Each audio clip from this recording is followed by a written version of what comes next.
Divine Revelation, the miraculous conquest of the Promised Land, Joshua's transforming journey. In the 3rd year of Jehoiakim, the word of the Lord came to Joshua, son of Nun, servant of Moses, as an Israelite generation stood on the brink of destiny. The Israelites were ready to enter the land flowing with milk and honey, yet the foreboding city of Jericho loomed large, its walls rising like a daunting shadow against the horizon. Joshua felt the weight of leadership pressing upon him, the mantle of his deceased mentor, Moses, heavy on his shoulders. As murmurs of uncertainty rippled through the camp, Joshua stood on the threshold of divine purpose. He had beheld the splendor of God's miraculous power throughout their exodus from Egypt and the long years wandering in the wilderness. He had tasted the faithfulness of the Almighty. Yet now, standing before the mighty walls of Jericho, an unease settled in his spirit, echoing the whispers of the 10 spies whose fearful words haunted him. "Be strong and courageous," the Lord spoke directly to Joshua, breaking through the fog of his doubt, "for you shall cause this people to inherit the land that I swore to their fathers to give them." The promise burned brightly in his heart, and Joshua clung to it fervently. Seizing the moment, he gathered the leaders of the tribes, reminding them of the covenant promises made to their forefathers. A hush fell upon the assembly, reverence marking their vows to follow God's commands. They stood united, voices lifted in faith, yet unease lay thick as a shroud. Days passed, each dawning a reminder of their daunting task. The instructions Joshua received were extraordinary: march silently around Jericho for 6 days, and on the 7th, give a great shout. The elders scratched their heads, disbelief etched across their brows. Surely this was not the way to conquer cities fortified with mighty walls. Yet Joshua, a beacon of unwavering faith, commanded obedience. The people followed in silence, marching, day by day, their footsteps echoing in the deafening quiet, each pass a testimony of their fragile trust. On the 7th day, the sun rose, casting rays of light upon a weary but expectant crowd. They arose before dawn, hearts entwined in a delicate balance of fear and hope. Joshua led them once more around the city, each circle pulsating with anticipation. As their 7th lap approached, the sound of the trumpets pierced the air, clear as a clarion call. Before we continue with this incredible biblical account, I want to make sure you don't miss any of these powerful scripture stories. Click the bell icon and select all notifications. These biblical narratives have transformed countless lives throughout history. If God's word through this story is blessing you, please like and share with someone who needs to hear about God's faithfulness today. Tell me in the comments, which biblical story has most impacted your faith journey? I'm always amazed how God's word speaks to hearts across generations. Now let's continue with what the Lord did next. In the charged atmosphere, anticipation reached a fever pitch. Joshua shouted, and the Israelites echoed his cry, a powerful declaration that transcended their fear. With that, the very earth trembled. The unthinkable happened: the walls of Jericho shuddered and came crashing down, revealing the path God had promised. Joshua, filled with awe, grasped the reality of God's fulfillment of his promises, and in that instant, his destiny united with divine purpose. As the dust settled, the implications resonated. What further wonders lay ahead in the land the Lord had promised? The battle was only beginning, and Israel stood poised for a divine journey yet unveiled. As the dust of Jericho settled upon the ground, and the echoes of the triumphant shout still reverberated in the hearts of the people, Joshua sent forth the 2 spies who had previously surveyed the land. "Go," he instructed, "and bring out the woman and all who belong to her, as you swore to her." Thus, the spies moved swiftly amidst the ruins, their hearts racing with exhilaration and the urgency of their mission. Rahab, the harlot of Jericho, stood ready, for she had hidden the spies and clung to the promise made to her. As they entered her house, her eyes sparkled with a mixture of fear and faith. "I knew you would come," she declared, "for the Lord your God is indeed God in heaven above and on the earth below." She spoke of the hearts of her people, quaking with dread at the news of Israel's approach. Her faith in the God of Israel had not only saved her life but had woven her destiny into the fabric of God's grand design. Meanwhile, Joshua summoned the people, urging them to remember the Lord their God. "Consecrate yourselves, for tomorrow the Lord will do wonders among you," he declared, echoing the promise of divine engagement. The Israelites prepared themselves, hearts beating in time with the pulse of their covenant with God. As the sun began to set on that fateful day, they felt an overwhelming sense of anticipation wash over them, a stirring of the Spirit igniting a fire of hope. The next day, as the dawn broke, the marvels of God began to unfold. The Israelites were led, not by weapons of war, but by the Ark of the Covenant, carried before them by the Levites, symbolizing the presence of the Almighty. As they crossed the Jordan River on dry ground, its waters miraculously parted to allow their passage. Their souls soared with the realization that they were stepping into the very promise that had echoed through generations. Joshua, now emboldened, turned to the people before they entered the new land. "Set up 12 stones from the midst of the Jordan," he commanded, "as a memorial for future generations." This monument of stones would serve as a testament of God's miraculous hand, a reminder for their children and children's children of how the Lord had brought them forth. As they journeyed into Canaan, the first city laid before them was Ai. Joshua sent forth men to spy out the land once more, as he had done before. The report came back with cautious confidence: "We will take it easily, do not let all the people go up." Thus, with faith in their numbers, about 3,000 men marched against Ai. But the battle did not go as they had hoped. Driven back by the men of Ai, they fled in defeat. Fear and confusion ensued, shaking the confidence of Israel. Joshua tore his clothes and fell to the ground before the ark, crying out to the Lord. "Why have you brought this people over the Jordan?" he lamented. The Spirit spoke gently but firmly, "Get up. Why have you fallen on your face? Israel has sinned, they have transgressed my covenant." Through this, the Lord revealed that a curse had entered the camp due to disobedience. The inventory of sin illuminated their path forward. God instructed Joshua to sanctify the people and purge the transgression, reminding them that victory lay not simply in strength, but in faithfulness to his commands. The mystery of his ways began to unfold as Joshua understood that God's sovereign plan required purity in his people for his power to be revealed. Thus, the stage was set for an awakening in the hearts of Israel, a recalibration of their spirits as they learned that their triumphs were rooted in their faithfulness, and as Israel prepared to confront Ai again, a new understanding dawned upon them, a deeper trust in their God, who leads them through the trials and to the great victories awaiting them. But what further trials awaited them, and how would their newfound obedience shape the future of the nation? For the plan of the Lord transcended even their current understanding, woven into the very fabric of history and eternity. And so, the hearts of the Israelites trembled with a blend of fear and anticipation as they gathered at the threshold of Ai once more. Joshua stood among them, a man molded by both past triumphs and shattering defeats, and he sensed the weight of a divine turning point. "Sanctify yourselves," he urged the crowd once again, "for tomorrow the Lord will do wonders among you." With solemnity, the people recounted the commands of their God, their resolve strengthened by the memory of his faithfulness even amidst failure. As the night enveloped them, each family gathered in prayer, seeking the Lord's face and asking for mercy and guidance. The prayers ascended like sweet incense toward heaven, intermingled with the tears of a humbled nation. At dawn, the morning light cast long shadows on the ground, and Joshua rose early to receive the counsel of the Lord. He stood before the Ark of the Covenant, the sacred presence that had been their guide, and spoke, "O Lord, show me the path to victory." Then the Lord spoke to him, directing him not merely to gather strength through numbers but to adopt a strategy filled with cunning and divine purpose. In the evening, the Lord said, "You shall set an ambush for the city." Thus, Joshua summoned his mighty men, explaining the plan that would unfold on that momentous day. With a fire kindling in their hearts, the warriors of Israel prepared in faith, knowing that victory was ordained not by strength but through obedience and strategic obedience to God's instruction. As the sun rose higher in the sky, the Israelites approached Ai, feigning retreat as the plan dictated. There, encamped before the walls of their presumed conquerors, their hearts raced with a mixture of duty and divine confidence.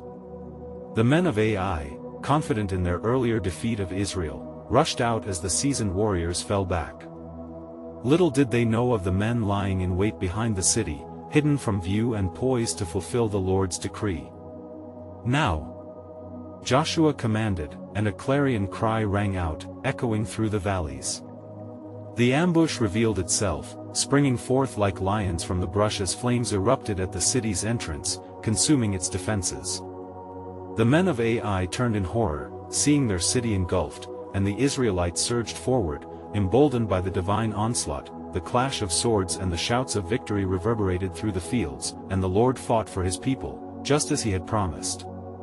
The sin that once brought defeat had been purged, and now, the purity of their hearts aligned with God's purpose ignited an unstoppable momentum. From that day, Ai fell into the hands of Israel, and the spoils of victory were claimed. Joshua built an altar on Mount Ebal, in obedience to the command of Moses, offering sacrifices to the Lord and renewing the covenant before the people. They gathered as one, reading the law of Moses, acknowledging the statutes and ordinances that guided their lives, and as they stood there, hearts unified in praise, a lamp of revelation glimmered amidst their triumphs and tribulations. Joshua's leadership was no longer marked by mere zeal or military prowess, it had transformed through trials into a reliance on divine wisdom. The whispers of the Spirit began to unfold a greater mystery. This is but the beginning, for what more shall I do among my people? Yet, with this victory came the awareness of a deeper purpose.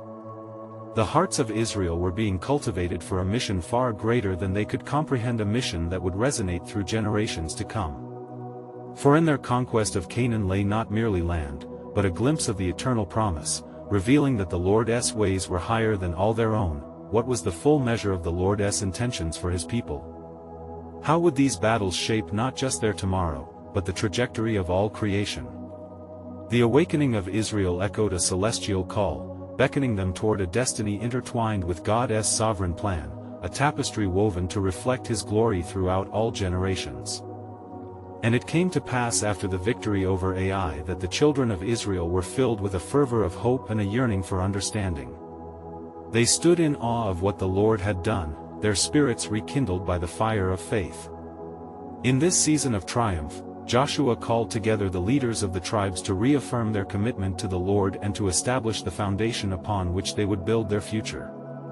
"You have seen the wonders of the Lord," Joshua proclaimed, his voice steady and resolute. "He has delivered the enemy into our hands.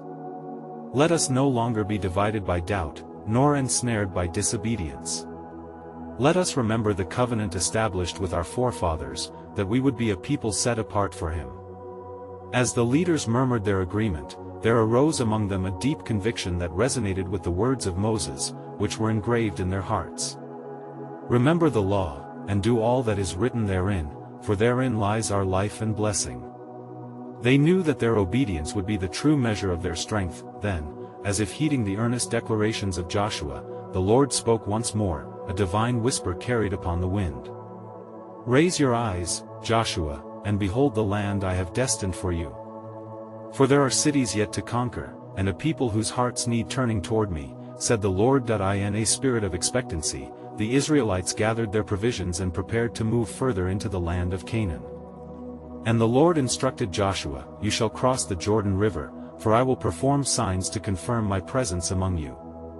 With these words, the hearts of the people brimmed with conviction, and they desired nothing more than to follow the path laid before them. As they encamped at the riverbank, the waters flowed mightily, yet faith stirred within them like a gentle breeze tracing the horizon.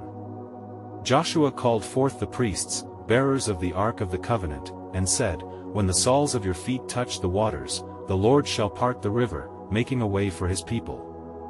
And it was so. When the priests stepped into the water with the ark, the current ceased to flow, and the waters heaped up to one side.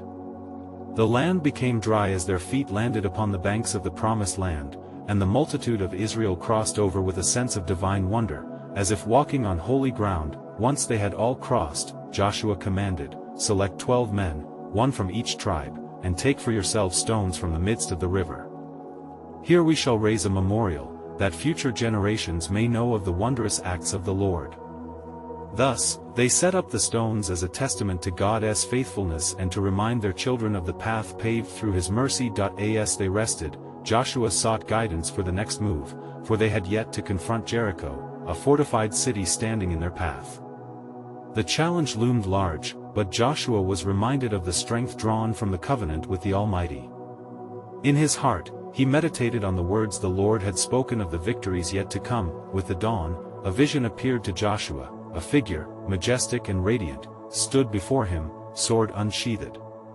"Are you for us or for our adversaries?" Joshua asked, his heart racing.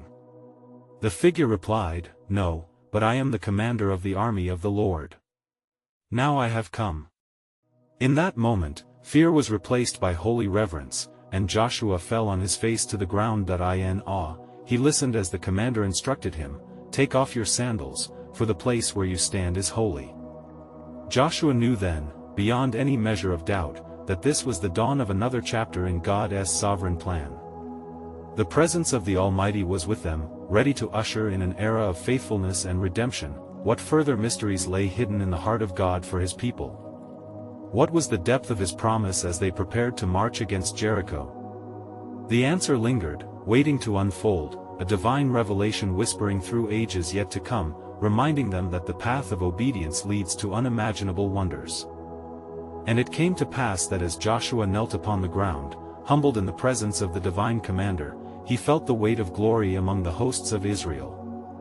"Fear not, for I am with you," the Lord spoke, enveloping Joshua in a profound peace. A spirit of resolve replaced his doubts, igniting a fire in his heart to follow the commands that were soon to be revealed. "Arise, and rise up the people," commanded the angel of the Lord, "for today you shall see the hand of the Lord move as never before." With those words, Joshua stood, a sense of urgency stirring within him. He rallied the people as they gathered at the foot of Jericho, their eyes drawn to the towering walls that loomed like a fortress, a symbol of insurmountable challenge before them. "Men of Israel," Joshua cried, his voice ringing with authority, "the Lord has spoken. We shall take this city, not by strength of arm, nor by siege engines of war, but by the supernatural power of the Almighty." The people, their hearts knit in faith, echoed his phrase, "As the Lord commands, so shall we do." Then the Lord instructed Joshua, "You shall march around the city, all you men of war, you shall go around the city once. This you shall do for 6 days." Joshua took hold of the words, understanding that in obedience lay the unfolding of God's sovereign plan. Thus, on the first day, the Israelites rose at dawn, their spirits entwined with purpose. Armed with the trumpets of the priests, they proceeded around Jericho, silent but for the sound of their feet upon the dust. As they encircled the fortified city, they felt the impending promise in the stillness, the invisible hand of God poised to act. On the second day, the same march ensued, the rhythm of their obedience drummed upon their hearts like a sacred melody. Day after day, they encircled Jericho, each lap reinforcing their faith and uniting them in hope. The people within Jericho watched, bewildered by the sight, an entire nation moving in synchronicity, propelled by faith. On the seventh day, Joshua called forth the people with fervor, saying, "Lift up your voices. For today is the day of the Lord's deliverance." They marched around the city 7 times, each circle compounded by the energy of their obedience, faith radiating from the hearts of the Israelites like a beacon of anticipation. When the 7th circuit was complete, Joshua commanded, "Shout! For the Lord has given you the city." At that moment, a sound of thunderous praises erupted from the lips of the people of God, a chaotic symphony of faith breaking forth against the barriers that held them captive. Then it happened like the rumblings of an earthquake, the walls of Jericho trembled at the sound of their worship. The ground shook, and before their very eyes, the stone walls crumbled, tumbling down with unparalleled force. The hearts of the people filled with awe, a sacred moment of divine intervention unveiled before them, and so, Jericho fell into their hands, a testament to the faithfulness of God. They entered the city, hearts ablaze with joy as they took possession of the land promised to their forefathers. Yet, within the ruins, a woman named Rahab upheld her faith, for she had hidden the spies, trusting the God of Israel. With her family, she was spared, a prophetic picture of redemption that mirrors the mercy of God. The legacy of Jericho now bore witness, not merely to a conquest, but to the profound mercy extending beyond the borders of Israel. As they stood in the ruins of Jericho, Joshua felt the weight of God's mission drawing closer, yet a whisper lingered, the enemies are many, and there are lands yet unclaimed. The hearts of Israel stirred with courage, emboldened by their miraculous victory, yet uncertain of the trials ahead. The mysteries of the Lord unfurled over the horizon, revealing the breadth of his purpose. A new command awaited, one that would challenge their obedience once more, illuminating the path that was yet to be taken, drawing them deeper into the depths of his sovereign plan. What lay in store as the journey continued? The unfolding of God's redemptive story awaited, holding promises yet held in his embrace, inviting his people to trust and to follow. And it came to pass that as the dust settled over the ruins of Jericho, the sound of jubilant songs reverberated in the air. The people of Israel, having experienced the glorious victory that the Lord had bestowed upon them, gathered around Joshua. Their eyes sparkled with the hope of future conquests, yet the commander could sense the weight of their anticipation mixed with trepidation. Behold, he proclaimed with fervent passion, "The Lord has given us Jericho, and he shall do even greater things among us." But let us not forget the commands of our God. He turned his heart toward the Lord in prayer, seeking guidance for the next steps that lay ahead. Then the Lord spoke unto Joshua, saying, "Take your stand against Ai, for its people are few, yet their pride is great. This city shall also fall before you, but heed my words, do not crave their spoils, for I have set apart the treasures of your victories for a holy purpose, not for you, but for me." Joshua bowed his head, understanding the significance of divine instruction. He gathered the leaders of Israel and revealed God's decree, igniting a spirit of faith amongst the assembled. "We shall move swiftly and in obedience," Joshua urged them. "Let no heart shrink back, for the Lord our God is with us." As the sun began to rise the next day, Joshua sent spies into Ai to assess the city.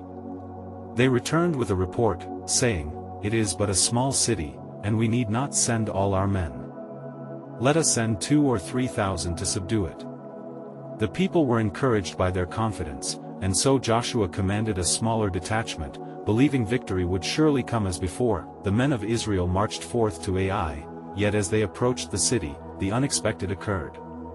The warriors of Ai came out against them and struck down 36 men of Israel, chasing them back in terror. The hearts of the Israelites fell, despair filled their souls, for they were in disarray. Joshua fell on his face before the Ark of the Covenant, the weight of defeat heavy upon him. "Alas, O Lord," he cried, "why have you brought this calamity upon us? What will the nation say of your name?" Tears coursed down his cheeks, each drop resonating with pain. The Lord spoke to him, saying, "Get up. Why do you lie there on your face? Israel has sinned, they have taken the accursed things of Jericho. They have transgressed against my covenant.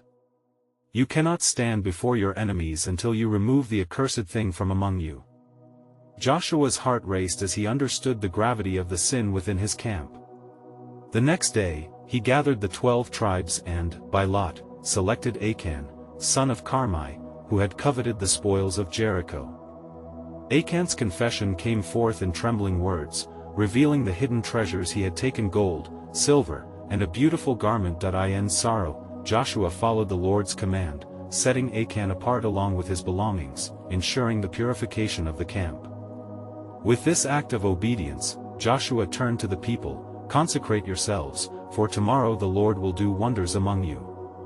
And the people, now anew in purpose, set themselves apart, understanding the significance of holiness before a holy God. They pledged their hearts once more to his service. As the dawn broke anew, Joshua led the people against Ai with divine strategy. This time, he displayed the strength of the Almighty, laying ambush around the city. When the men of Ai pursued, the Israelites turned and took them in the snare of the Lord's design. With a great shout and with the Lord's hand leading, Ai fell, and its people were defeated, echoing the glory of the Lord and the triumph of his ways. The spoils of this battle, however, were to be kept for the community, a sacred offering consecrated to the Lord. In this victory, Joshua understood the depth of divine revelation that the Lord's sovereignty governs not merely in triumphs but in the obedience of his people. Yet, as the echoes of their triumph faded, a stirring of greater conquests lay on the horizon. What was the purpose behind the hidden treasures, and what Nations awaited to witness the unfolding story of God's glory. The answer lingered in the air, beckoning them forward into the vast expanse of the promises yet to be claimed. And it came to pass that after the victory at Ai, the hearts of the children of Israel were filled with joy and a renewed vigor. They gathered once again before Joshua, their leader, eager to hear the word of the Lord and to march forth into the land that had been promised to their forefathers. Yet Joshua, sensing that their journey was not yet complete, sought counsel from the Lord. "Verily, Lord," he prayed, "guide us in the paths we must tread, for many cities lie before us, and the courage of the people must remain steadfast." And the Lord answered him, saying, "Joshua, you are to make a covenant with those who dwell in the land of Gibeon, for they will not rise against you. Their deceit shall be turned to a sign of my mercy, and through them I shall reveal my power." Upon hearing these words, Joshua gathered the men and instructed them about the Gibeonites. "Prepare yourselves, for tomorrow we shall go to them and discern their hearts," he declared. "Seek not to do battle against them, for through wisdom shall you gain strength."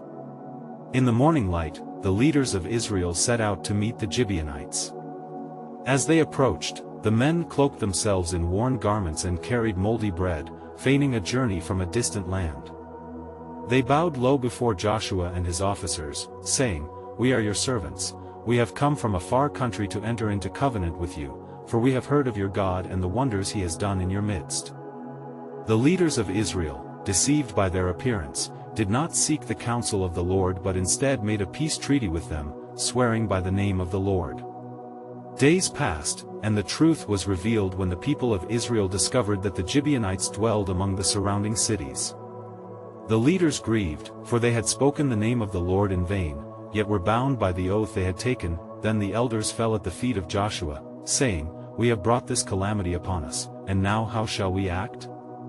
Shall we rise against them in battle, or shall we honor the vow we made before our God?" And Joshua, troubled in spirit, answered them, "We will not break our word, for the Lord has commanded us to be faithful in our promises. The Gibeonites shall be our servants, tending to the needs of the tabernacle, thus fulfilling our obligation with integrity." So it was that the Gibeonites became woodcutters and water carriers for the congregation, and they served faithfully in the house of the Lord, even as they prospered under the shadow of Israel's might. As time went on, news of this alliance spread throughout the land of Canaan, and the kings of the cities trembled. When the king of Jerusalem heard of this, he gathered the other kings, saying, "Come, let us come together against Gibeon, for they have made peace with the children of Israel." Fear spread through the land as the warriors prepared for war, but the Lord spoke to Joshua, saying, "Fear not, for I have delivered them into your hand. Do not hesitate, for the battle belongs to the Lord." Empowered by the promise, Joshua rallied his men, saying, "The Lord our God fights for us. Let us march through the night, for victory is ours." With the dawn's first light, they descended upon the foes of Gibeon, and the battle began with a great shout. The Lord sent confusion upon their enemies, and as the Israelites pursued them, the heavens opened, and hail rained down, striking the enemy with a fierce hand. Then, in a moment of divine wonder, Joshua stood before the sun and commanded, "Sun, stand still over Gibeon, and moon, in the valley of Ajalon." And as he spoke, the heavens obeyed, granting Israel the victory that day, an everlasting testimony of God's unyielding power and faithfulness. Thus, this victory would echo through the ages, revealing the sovereignty of God and his purposes woven through the lives of his people. As the dust settled, a new chapter awaited them, shimmering with uncharted promises, for as they moved forward, God's plan unfolded like the pages of a sacred scroll. What new wonders lay in wait as the promised land opened before them? And it came to pass after the great victory and the silence following the clash of warriors, that Joshua ascended a high place to offer thanks to the Lord. He prostrated himself upon the earth, pouring out his heart in reverence and gratitude. "O Lord, our deliverer," he cried, "your mighty hand has wrought wonders beyond our understanding. You have fought for us, and in your name, we have triumphed over our enemies." As Joshua laid there, the Spirit of the Lord spoke to him, saying, "Joshua, behold, your journey has just begun. The land holds greater challenges yet. Prepare yourself, for I shall lead you to cities fortified and kingdoms prosperous. Know that the enemies of my people will rise again in their fury, but my promise to you is unwavering." Thus, emboldened by the vision of the Lord and filled with mighty resolve, Joshua gathered the leaders of Israel. He gathered the assembled tribes, recounting the hand of God that had delivered them at Gibeon. Each tribe listened intently as the tales of victory echoed in the valley. "Prepare your hearts and sharpen your swords," he charged, "for we must take the cities eastward, for the Lord will deliver them unto us." And it was at that moment, a messenger came running, breathless with news. "O Joshua, the king of Hazor has aligned himself with the kings of the north, those of Madon and Shimron and Akshaph. They have set their minds to strike swiftly at Israel, plotting our destruction." The heart of Joshua raced, but he was quickened by the promise of God. "Fear not, for the enemies of the Lord shall not prevail. Let us gather our warriors and set our armies as the Lord has commanded us. For this day, we shall take the fight to them, and the wrath of the Lord shall be upon them." So Joshua led the troops, their hearts steadfast, into the northern wilderness. Upon reaching the city of Hazor, Joshua paused, gazing upon the mighty wall that loomed before them like a giant of stone. His heart beat fiercely in his chest, for he remembered the words of the Lord, "Every place that the sole of your foot shall tread upon, that have I given unto you." With solemnity, he instructed the captains, "Circle this city thrice in silence, let the presence of the Lord go before us." And as the sun dipped low in the sky, they marched, encircling Hazor, shrouded in the aura of anticipation and divine favor. On the seventh day, as the sun rose anew over the land, the people stood ready, hearts beating as one. Joshua raised his voice, "Shout! For the Lord has given you the city." And the sound of their shouts filled the heavens, shaking the very foundations of the land. The walls of Hazor trembled as the hand of the Lord moved mightily, and they fell down flat before Israel. The children of Israel surged forward with courage, claiming victory as ordained by the Lord. The spoils of war filled their hearts with joy, and they celebrated the faithfulness of God, their king. Yet, lurking in the shadows of their triumph, the whispering wind spoke to Joshua's spirit, foretelling of trials yet to come. For the hearts of man are drawn to pride, and the land of promise is fraught with the lure of temptation. As the people danced and the land yielded its treasures, little knew they of the great caution required in the days ahead. The battle for their hearts was only just beginning, and in the days to come, the covenant of the Lord would be tested, but would they remain faithful to him? The answer lay before them. A divine revelation awaited, as the full scope of God's sovereign plan began to stretch forth upon the horizon, beckoning them toward their destiny. And it came to pass after the victory at Hazor, that the Lord spoke again unto Joshua, saying, "Arise, for there are still many nations to conquer, and my hand shall be with you. Go forth now unto the regions where the remnants of the enemies lie in wait, for you shall drive them out, as I commanded." Joshua, filled with the Spirit of the Lord, called together the leaders once more. "The Lord has spoken, and we must advance. Prepare yourselves, for we shall descend into the valley of Megiddo. There, the kings who dwell in darkness must be brought low under the mighty hand of our God." As the troops assembled, a foreboding mist gathered over the mountains, and a whisper of dread seemed to curl through the air. Yet the children of Israel rallied their spirits, recalling the wonders that the Lord had performed. "For he is our fortress and our strength. With him, we are more than conquerors." They proclaimed, their voices echoing in unity, and so, they journeyed to the valley, and behold, the kings of the north had gathered against them in great number, their banners fluttering in defiance. Upon seeing this, Joshua was moved to seek the face of God, ascending a nearby hill to wrestle in prayer. "O Lord, are you not the one who delivered us? Show yourself again in our midst, that we may know your power." In that moment, the Lord spoke unto him, "Fear not, for I shall deliver them into your hand. You shall do to them as you did to Hazor, but this time, I shall open the heavens and cause the very skies to rain forth help." Encouraged, Joshua returned to his people, raising his voice in boldness, declaring, "This day the battles shall be the Lord's. We shall pursue, and the victory shall be ours."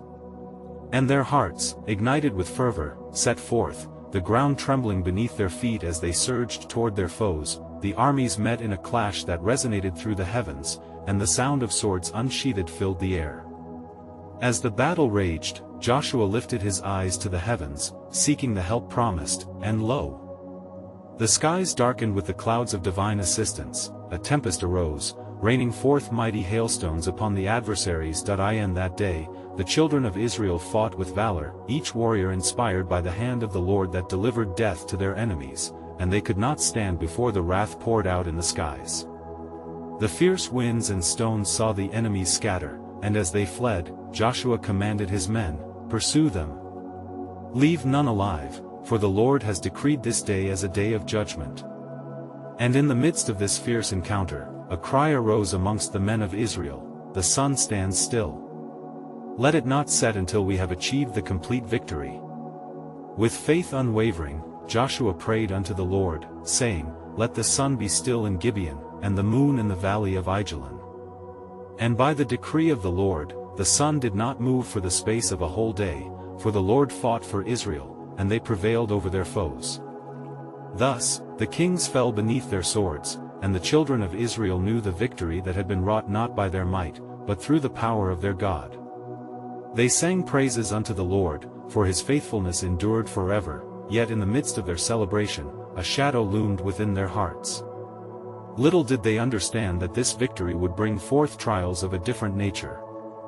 For among them rose the spirit of complacency and the lure of their own understanding. What would be the cause of their downfall? As they stood upon the mountain of triumph, they remained blissfully unaware that the seeds of discontent were being sown in their midst, and the true test of their faithfulness was yet to come, a divine plan unfolding, mysterious and grand, leading them toward both blessing and consequence. And it came to pass, after victory surging like a tide, the Israelites found themselves resting in the land of Canaan, victorious yet vulnerable. In the wake of triumph, whispers of complacency began to weave through the camp. Victory, as sweet as it was, bore the seeds of temptation, a potent allure to stray from the path of righteousness. Joshua, a steadfast leader, sensed the tremors beneath their strongest foundations. Gathering the tribes beneath the open sky, he spoke with the fervor of a heart devoted to the Lord. "Hear me, O Israel. The Lord your God has fought for you, and his deeds are marvelous. Yet we cannot grow lax, for the land is full of snares and false idols. Hold fast to the covenant made in your forefathers' names. You must cling to the Lord and serve him alone." As Joshua's words echoed through the assembly, the people nodded in solemn understanding.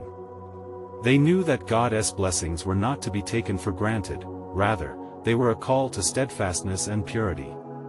Together, they committed to pursuing holiness, recognizing that their victories were deeply intertwined with obedience to the Almighty's commands. The days turned into months, and the conquest continued. City by city fell to their feet, with Joshua leading them onward. Yet subtle tests emerged among them, tribes succumbing to intermarriages with the inhabitants of the land, gently swaying into the customs whispering through the streets. They began to forget the wonders God had wrought. Joshua, burdened by their unyielding heart, called them once more. "Choose this day whom you will serve," he urgently proclaimed. "Will you follow the gods of the Amorites, or will you hold to the Lord? For as for me and my house, we will serve the Lord." His declaration rang like a clarion call, igniting their core. The people rallied, reaffirming their commitment to the one true God, hearts encircled in unity. Yet they soon wavered. As Israel continued their journey into the heart of Canaan, there came a pivotal moment at Shechem. In the assembly of leaders and elders, Joshua laid out the history of their covenant with the Lord from the day of Abraham through their deliverance from Egypt to their victories over giants. A wave of remembrance washed over the people, stirring the embers of their souls, instilling within them a resolve to remain faithful. The renewal of covenant led the Israelites to erect stones as a witness, a physical testimony of their commitment, a reminder of God's relentless faithfulness woven throughout their journey. "Let this be a marker of our hearts," Joshua declared. It was here they established an altar unto the Lord, dedicating their future to obedience, and so, the narrative wove itself further into the tapestry of time. Joshua, now aged and wise, felt the weight of his years. He knew his time was drawing near, yet he labored to impart wisdom as the sun began to set on his leadership. "Do not forget, do not stray," he urged in his closing address. "This land is a gift, but it calls for vigilance. Remember the Lord, teach your children of his might."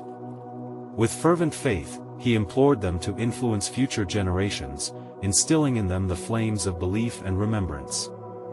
Joshua's heart swelled with the understanding that although he would soon pass, the covenant of Israel would endure a legacy unyielding against time's passage. As the sun dipped below the horizon one last time for Joshua, he breathed a prayer of gratitude, a sacred message encircling his heart as he returned to the ground from whence he came. The people wept, honoring the shepherd who had led them into promise, yet from that moment, whispers of the divine continued to echo, "And behold, I am with you always." Beacons of hope ringing through the annals of time, touching the hearts of those drawn to his truth. The journeys of conquest had birthed a deeper understanding of God's purposes, etching eternal lessons into the hearts of his people. They had learned that true strength lay not in might but in following his ways. Thus, this powerful story of Joshua and Israel concludes, setting the stage for generations to come, a legacy built on divine faithfulness, unwavering courage, and the promise of God's enduring presence. And this is where we arrive at the close of our journey together, having witnessed the magnificent unfolding of divine purpose and miraculous victories across generations. Now, as you reflect on these sacred truths, we invite you to commit to his call. You need to subscribe now to stay connected to God's Word. Don't wait even one more second to share this powerful testimony. Leave a like now to help spread God's Word through the algorithm, and comment your spiritual reflections and how this biblical story impacted your faith. Remember, only true believers understand the importance of supporting biblical content to reach more souls for Christ. Share instantly with at least 5 friends who need to hear God's truth. Let your heart be stirred. Witness the living God at work as we continue to explore his marvelous deeds through history.